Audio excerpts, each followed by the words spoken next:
Hi, it's Chris and Elizabeth continuing with our Women's Day conference. We are so excited to be talking to Lillian Rains. Just kidding. That is not her real name, but you may know her as.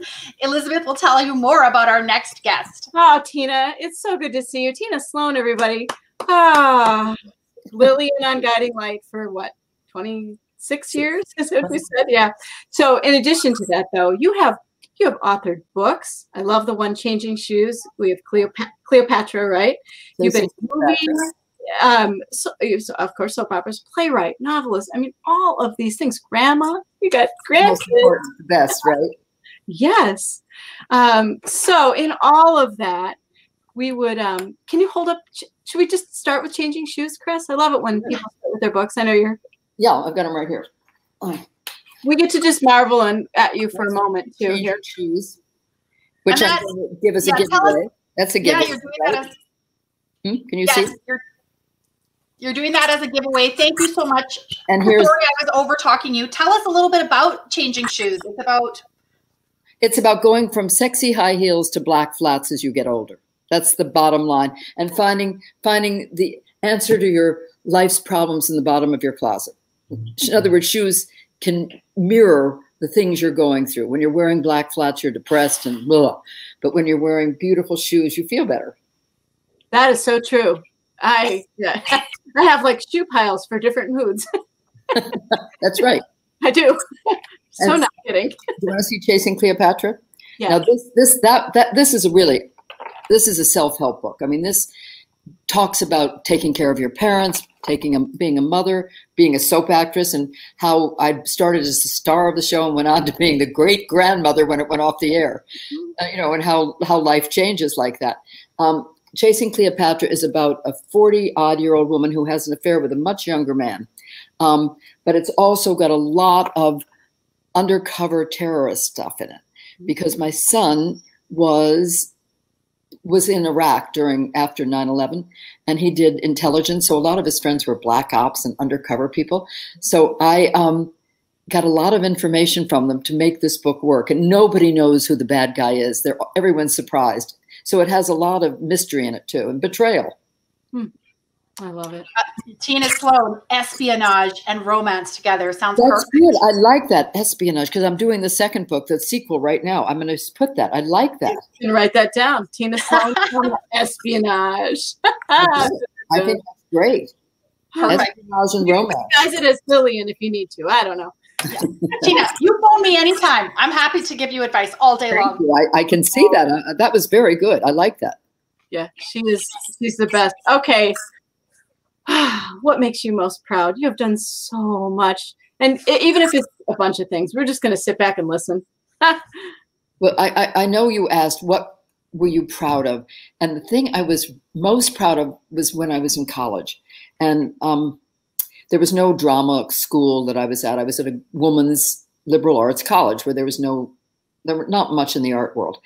And in my senior year, two girls wrote a play called The Fine Art of Falling, about skiing. The Fine Art of Falling, boom. And I saw the notice for casting, and it was going to be a musical, and I do not sing. I mean, believe me, I don't sing. And I walked over there, and I told my best friend, I said, do you think I should go? And she said, well, you don't sing. And I said, I know, but I just want to get this part. So I walked over there, and I sat outside in a row of chairs and watched everybody go in and heard them singing and talking. And I thought, I'm going to go in anyway, even though I don't sing. And I went in and I read, and they said, oh, you're just perfect, which of course made me ecstatic. It was my first audition. And they said, now sing this. And I went, I can't sing. And they said, well, just belt it out. And I sort of did that. And they said, could you just sit outside for a while? And they kept seeing people. And then they decided what they do is get someone else to sing about me. She tried to follow him down the slalom, and then she remembered she couldn't sing. Instead of me saying, I tried to follow him down the slalom. So I got that part, and I did it, and I was so happy. I remember it wasn't about applause or anything. It was about being on that stage. I could have stayed on that stage. Well, I sort of did my whole life. I was just so pleased. And now, of course, I mean, every mother or grandmother, I mean, having my son was one of the great joys of my life. Marrying my husband was another time when I was so proud and so happy. And I mean, I ran a lot of marathons. I ran 8 marathons. And the first one I finished, I remember I thought, I'll never do that again. I did it in Paris. And about 6 months later, I was in London running another one. And then I'm talking about all the things I've been proud of. I was proud one time. I went up and auditioned for a Woody Allen movie, and everybody said to me, do not say one word when you go in there. Just don't talk. And I walked in and I started talking. And I said, now, Woody, I mean, he's hiding behind a pillar, honestly, because he's looking at the angle that he's going to film this scene that I was auditioning for. I said, I know your dad because he's my friend, the jeweler down the street, that I used to go in and get my watch batteries or something. And he comes out from behind and talks to me for about a half an hour. And of course, I got the part by not doing what everybody told me to do, you know? And so I was very proud that I didn't listen, and I trusted myself. And so it worked. And I was proud. I climbed 20,000-foot peaks, 2 of them. Now, when you're flying and you're at 20,000 feet, I often think, I was up this high. I hiked up to this. And I'm very proud I did it, but I didn't like it. You know, I didn't enjoy it. I didn't really enjoy the marathoning. But maybe I liked the training for them more. I'm not sure what made me the happiest, you know, but it's an interesting concept to do something very difficult, to overcome it and not really like it, but continue to do it, you know? I guess it's like dieting, which I don't do. But I just did. I just lost 25 pounds. Did you? Yes, finally. I needed to do that for a while now. And I'm looking back going, why did I not do that sooner? I can't quite figure out what the bump was, but whatever. I'm good now. But how did you do it? What did you do? I have just eaten less and exercised more. Oh, how clever. That's you should write a book. It's such a new idea. I know, Tina, she's doing something. That's the great thing, right? That's right. You're doing something. That's why you're getting results. Great. Yeah, but it's so interesting because we were on a call with somebody else and they said, you know, those things that you do where you look back and you're so glad you did them, but right. it might not have necessarily been your most favorite thing to do at the time, but you look back and you're like, wow, I am so proud. I showed up, or I took action, or imagine if you hadn't have walked in that room and talked. Well, exactly. But if I hadn't done that first show, if I hadn't waited for that audition and gone in and done it, even against my thinking, that probably started the whole thing for me. Yeah, a singing musical. Yes. There was a 40. There's a lot more out there right now. There was a record, and I listened to it, maybe for my college reunion. I brought it up. It was on a 78. I don't know if you remember what 78s were. I do. It was a 78. She's only level 44 over I do. My parents had. I had to buy a little record player to play it. You know, nobody else. And we all listened to it, and I said, how did I ever do that? Because I did sing some of the songs. I mean, I can't sing. And believe me, everybody just looked at me and said, I don't know how you got away with it, but you were so happy up there that we all just loved it. Yeah. I love that when you were telling that story too, even now you're remembering the lyrics about the slalom, and like that's how impactful it was. Is that you're like, I remember wanting to be on that stage so badly. And so my question for you there is, and you've mentioned a few things, what do you do to celebrate when you achieve and when you do things? One of the things we're talking about at our women's conference is being proud of ourselves, but also celebrating it, because as women, we often downplay that. And so what do you do to celebrate when you have done something that you're like, I'm proud of this? I've got to tell you, I'm one of the down players. I mean, when I got that part, I told my good friend, but I didn't tell anybody else until they saw me on the stage. I went to a movie with my husband and my best friend. I hadn't told them I'd gotten the part. It was with Jodie Foster. I come on the screen and they're going, wait a minute. You got that movie? You did that movie? And I sort of get it. Maybe that's how I celebrate. I hold it very close to myself, you know. I don't say it. I mean, I don't know what it is about me that finds humble. That. It's what? Humble. You're humble.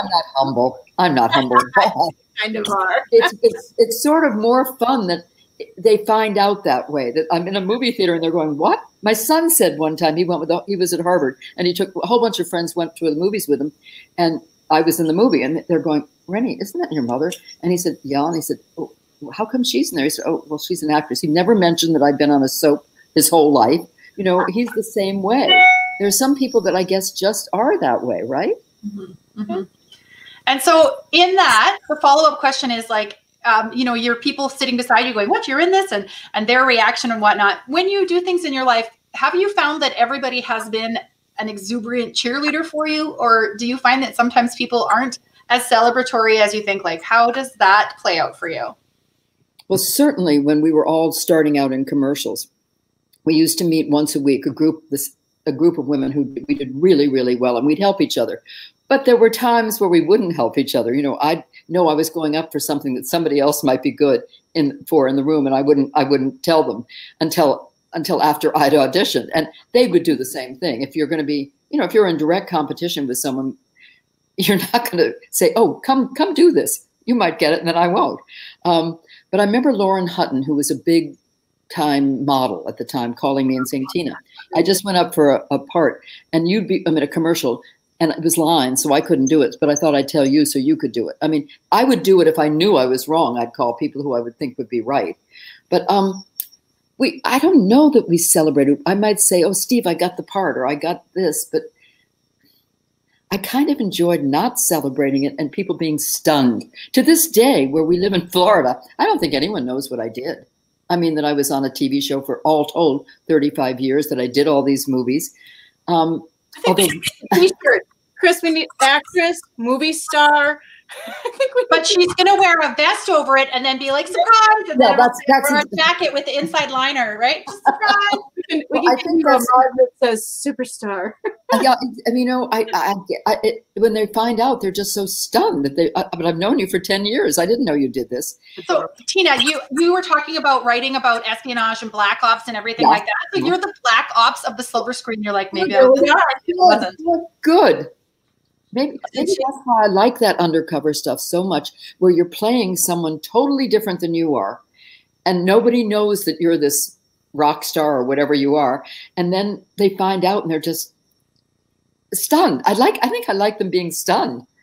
And you like that twist surprise. Perfect. Well, that's my book. Chasing Cleopatra is so full of twists, you can't believe it. You're constantly saying, "I'll send you one." Did I send you one, Elizabeth? I have one. Chris does not. Oh, okay. He's in Canada. Yeah. But the twists were the excitement, the undercover espionage. And you're right. That's a really good point. I sort of guess I want to be an undercover actress, an undercover marathoner. I talk about my children and my grandchildren. My little 6-year-old just skied down because they moved to Aspen. I sent it to two of my good friends so that they could say, oh, she's wonderful. But I don't know. And it isn't that I'm humble at all in the slightest, but I just don't. Just a preference of how you like to receive and get that information out and about. So that's kind of that's a fun fact about Tina, everyone. Now we know, right? Her shirt's going to be camo. There you go. There's something happening in my life right now, which when it comes out will be if it happens. But in that case, I don't like to say anything until it happens, because you never know if it's going to happen. I mean, things can change too. So we can't wrangle it out of you now. We can't get the preview here today, Tina. No, you just teased us with a big fat carrot. It has something to do with this. Okay. Oh, I know what it is. I know. I've talked to you before. All right. I want to twist us back into the conference, though. We're here at Best Ever You talking about Women's Day. And so, Tina, tell us about a woman who has inspired you in your life, or still inspires you. Whatever. Well, there was a woman, and when you read Changing Shoes, you'll bump into her again. She was French, and my parents sent me to Paris to be with her because they didn't want me to be an actress, and I wanted to go to acting school. So this was after I graduated from college. So they sent me over to be with her, and she was just an epitome of elegance. You know, everything about her. Her hair was perfect. Her clothes were perfect. She walked beautifully. She was always positive. She knew every artist and take me to museums. And she owned a wonderful, fabulous nightclub. And I learned so much from her. She was wonderful with men. I mean, she would just make them, oh, Walty, darling, oh, your cufflinks look like your eyes. They're green, just like your beautiful beauty. I mean, I was in awe of this woman, just totally in awe of her. And I think she influenced me somewhat in my life. She was fun, and she was open and understanding, and would take risks. She did take risks, and I liked that about her. And she also was two people, really. She had been a Polish ballerina and had married an Englishman, and they lived in Paris in a fabulous apartment. And, you know, she played the Parisian housewife, not housewife, elegant woman to the nines. But the truth is she was really a ballerina and a great ice skater, you know. So I love that she had that too. She was hiding something, but it was a good thing she was hiding too. Mm-hmm. That's beautiful. Cool. Things we don't know.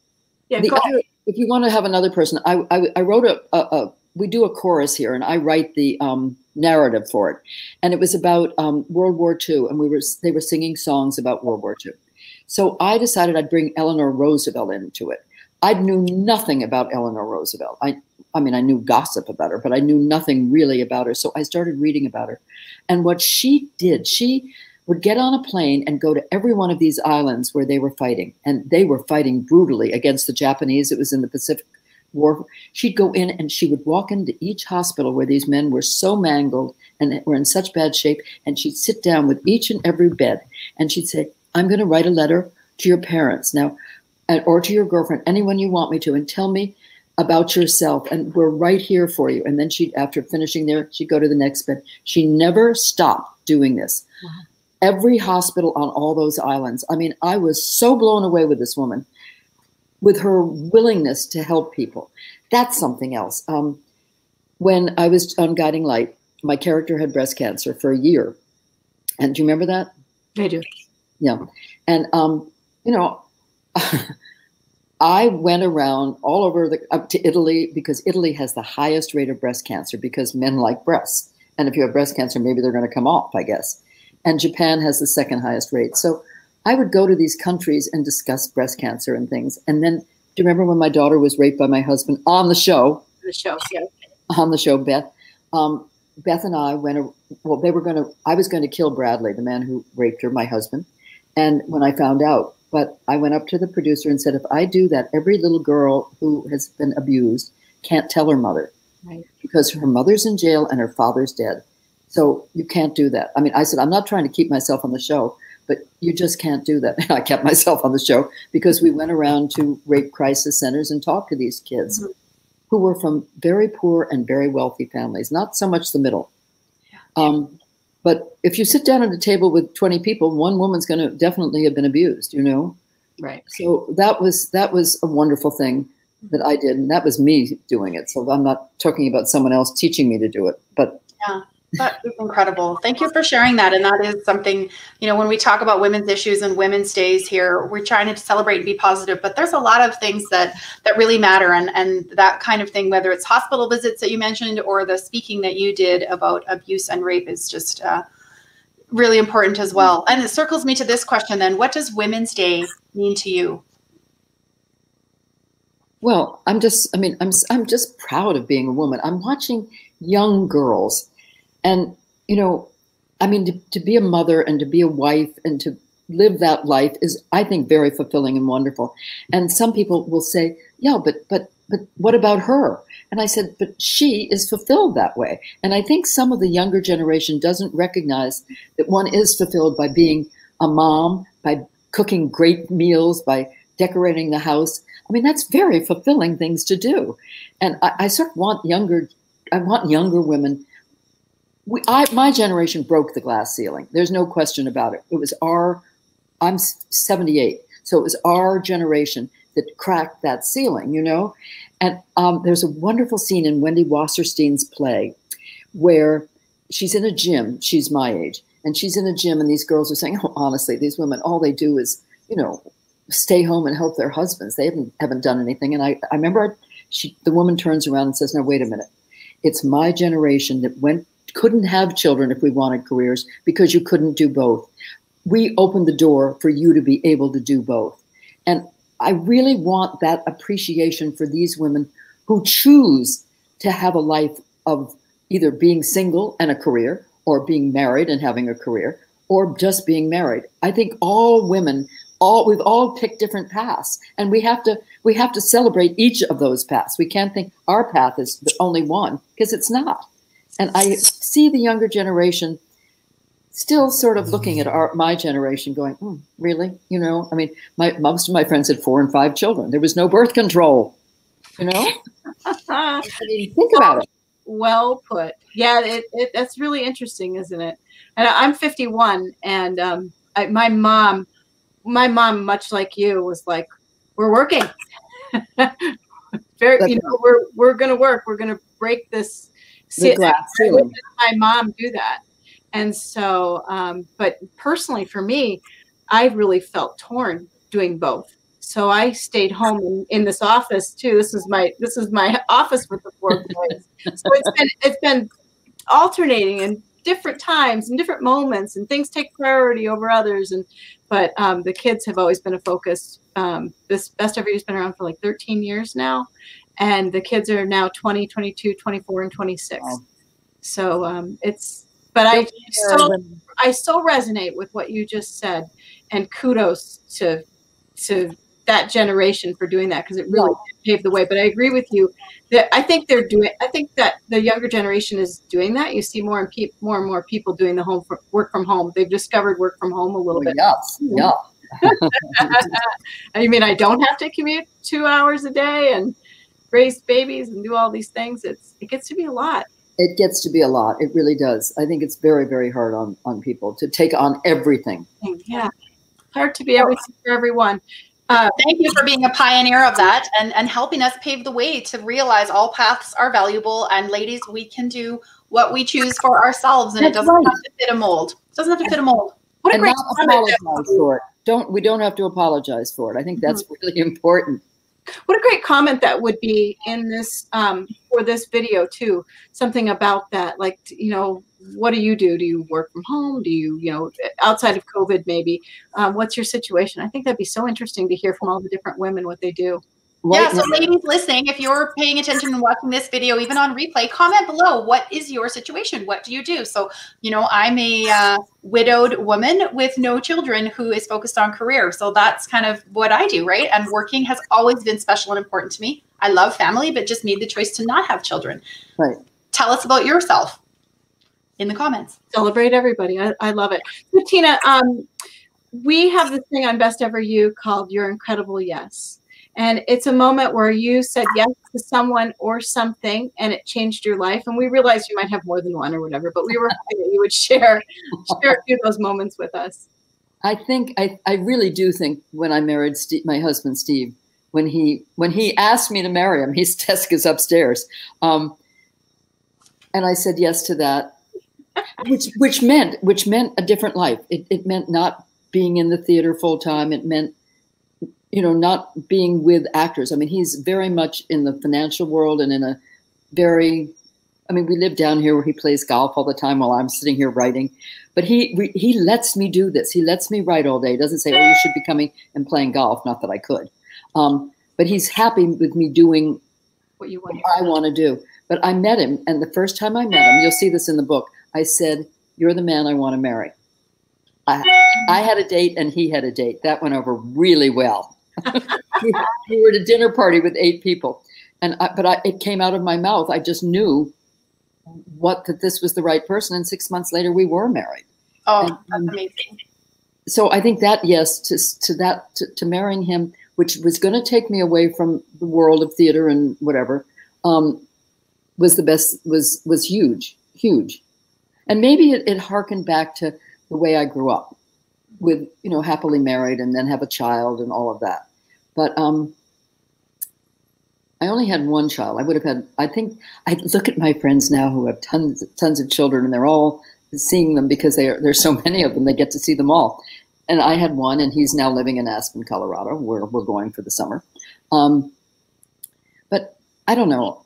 That, I guess, saying yes to Steve was probably the best thing, or the most exciting yes. And obviously everybody says that, but also saying yes to taking the first step to do a marathon, or yes, the first step to climb a mountain, or yes, the first step to go audition for something that was really hard to do. I auditioned for RADA, the Royal Academy of Dramatic Arts, because I wanted to be a Shakespearean actress. But then I got a soap opera, so I got what they call the golden handcuffs money, and I stopped. I didn't go. Well, we're so glad you did. That was the right choice for us. We adored you all those years. Oh my goodness. Thank you. We love you, and we're so grateful that you're here with us, and we're going to run out of time. But we want to have you hold up your book one more time. Both of them. Cleopatra, and we're going to give these away to, who do we give them to? We're going to select winners at the end of the conference and announce all the winners at the end of the conference. So throughout the day, we're just listing the prizes and the giveaways, and ladies tuning in if you're here with us, you have a chance to win, whether you're live at the moment or registered or whatever, because everybody gets a chance. So yeah. Yeah. Oh, Tina, it's wonderful to have you with us. We got to get some big kisses. And Tina, we always end our interviews throwing imaginary glitter in the air. So the glitter goes up and we celebrate and we celebrate and we thank you. Glitter is wonderful. Thank you. And thank you for my espionage and romance for the next book. Bye, Clint. Thank you, Tina.